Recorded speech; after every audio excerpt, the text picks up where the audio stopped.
Buckle up, everybody, because today we are going deep, deep, deep inside the U.S. economy, specifically how money is actually created. Yeah, it's way more complicated and way more interesting than most people realize. So we are going to try to figure out these bank reserves, this whole money multiplier thing, and of course, the Fed, what are they even doing? Right. We are talking about the foundation of the entire financial system, and this isn't just theoretical stuff. This impacts your life, like literally the interest rates you pay and the prices you see in the store. Yeah, for sure. This is real world stuff. Like, we're going way past the textbooks here.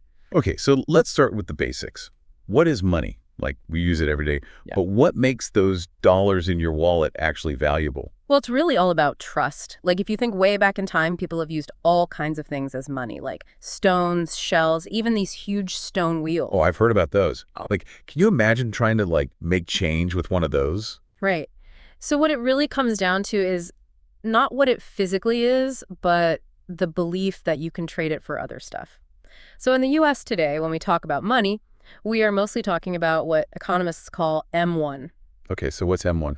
So it's basically all the money that's instantly available. So like the cash in your pocket, the money in your checking account, and stuff like those NOW accounts. NOW accounts. I don't even know what that is. Yeah, they're like checking accounts, but they pay a little interest. But the main thing is that you can use them to pay for stuff really easily.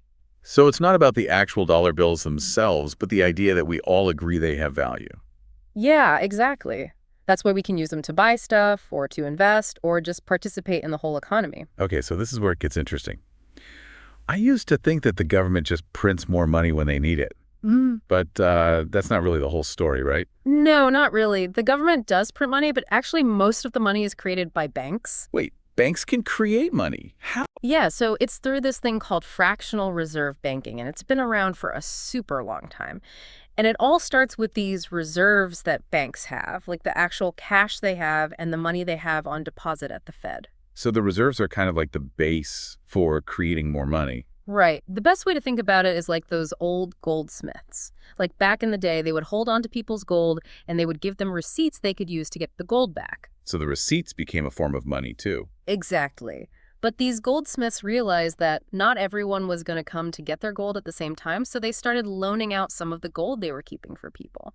And they only kept enough on hand for the people that would actually come to get their gold. So they were like creating new money by loaning out gold that wasn't even theirs. Seems kind of risky. It was, but that's kind of how modern banking started. And today it's the same idea, but with reserves instead of gold. So when you put money in the bank, they are required to keep a certain percentage of it, like maybe 10%, for example. So they keep 10% and can loan out the other 90%. Got it. Right. But then whoever they loan that 90% to might deposit it in another bank.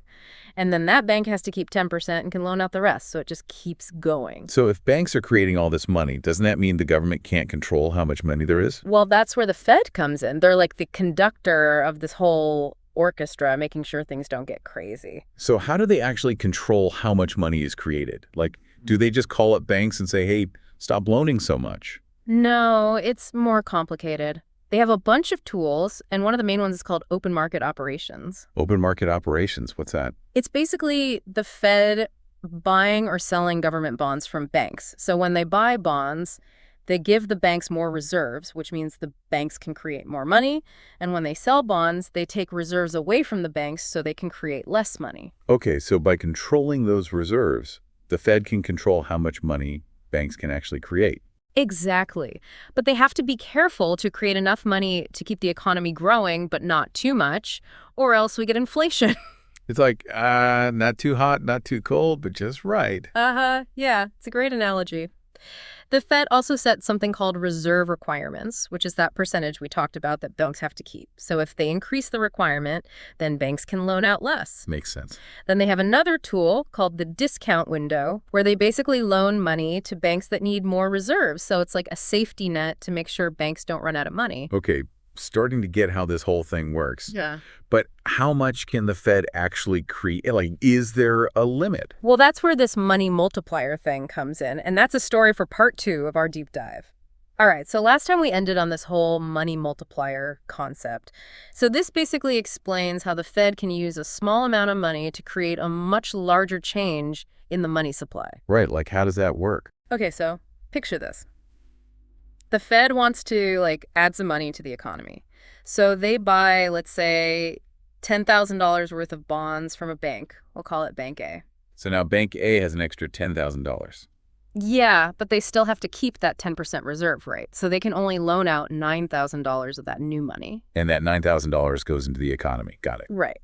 So someone takes out that loan to buy a used car, and then the car dealer deposits that $9,000 into their bank. Let's call that one Bank B. Bank B also keeps 10% and loans out the rest, which is $8,100. So that initial $10,000 is just bouncing around and creating more and more money. Exactly. Every time a new loan is made, it creates a new deposit. And then some of that deposit can be loaned out again. So it just keeps expanding the money supply. Okay, so how do we figure out the total amount of money that gets created?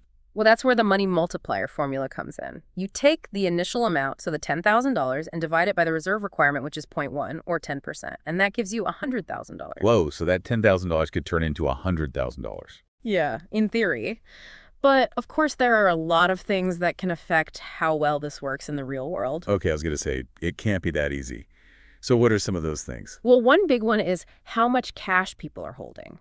Because if people keep their money in cash instead of putting it in the bank, it reduces the amount of money that banks have to lend out. Right, so it's just sitting there and not doing anything. Exactly. And that can make the multiplier smaller.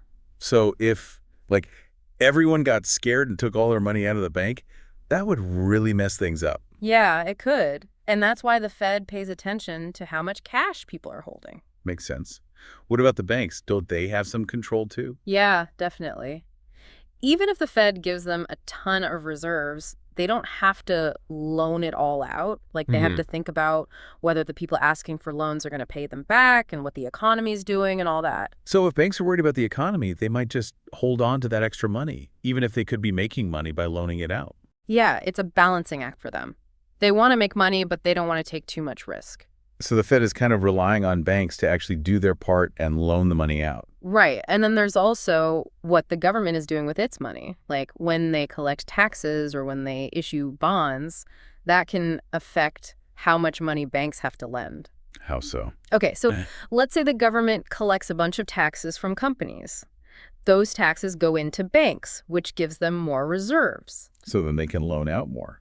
Well, yeah, but then the government usually takes that money right back out to pay its own bills, so it's kind of like a temporary boost. Okay, so it goes in and then it goes right back out. Exactly. And the Fed has to kind of work around that.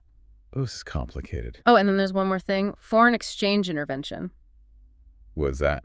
So basically, the Fed sometimes tries to control the value of the dollar by buying or selling it in foreign exchange markets. Oh, like if the dollar gets too strong or too weak? Right. But those operations can also affect bank reserves. So, for example, if the Fed wants to make the dollar weaker, they might sell dollars and buy foreign currencies.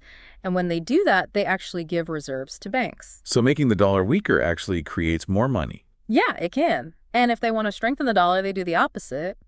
They sell foreign currencies and die dollars, and that takes reserves away from banks. Wow, so many things going on. Yeah, it's a lot for the Fed to keep track of.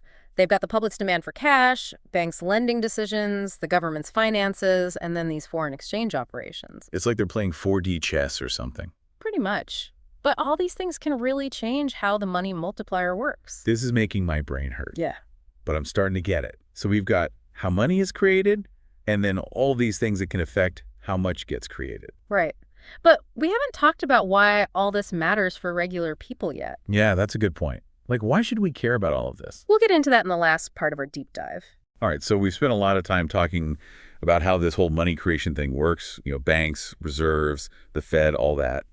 But why should our listeners care? Like, how does any of this affect their lives? Yeah, that's the big question, right? So the amount of money out there really impacts a lot of stuff, like interest rates, inflation, even how fast the economy grows. And those things affect everyone, like how much stuff costs, how much money you can save, just your overall financial health. Right, so it's not just something economists talk about. It's about real money in our pockets. For sure. So let's start with interest rates. When the Fed increases the money supply, interest rates usually go down. And that means it's cheaper to borrow money for stuff like houses, cars, starting a business. So, like, if I'm thinking about buying a house, I should be paying attention to what the Fed is doing. Yeah, definitely. Because lower interest rates make it easier to do those big things. But on the other hand, when the Fed decreases the money supply, interest rates go up. Which makes borrowing more expensive. Right. It's all about how much money there is. Like, if there's a lot of money available, it's cheaper to borrow. If there's not a lot, it's more expensive. Okay, so what about inflation? Like, how does this all connect to prices going up? Well, money is only valuable because it's limited, right? But if there's way more money being created than there are things to buy, then prices go up. So if the money supply grows too fast, it can cause a lot of inflation. So too much money makes money less valuable. Exactly. And a little inflation is normal, but if it gets too high, it can be a big problem. Like, if your paycheck stays the same but everything costs more, you can't buy as much. So the Fed has to walk this tightrope between creating enough money to keep the economy going, but not so much that it causes a ton of inflation. Yeah, it's a tough job. There's no easy answer. Well, I think we did a pretty good job of explaining all of this. I feel like I understand this whole money thing so much better now. Me too.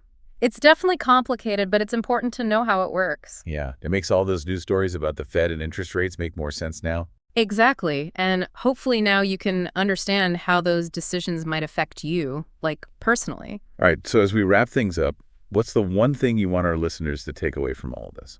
I think the most important thing is that money isn't just something magical that appears. There's a whole system behind it with banks and the Fed and all these policies. And understanding that system can help you understand the economy and how it affects you. Awesome. Well, we hope this deep dive has been helpful and maybe even a little bit fun. And we hope you'll join us next time for another deep dive into the world around us.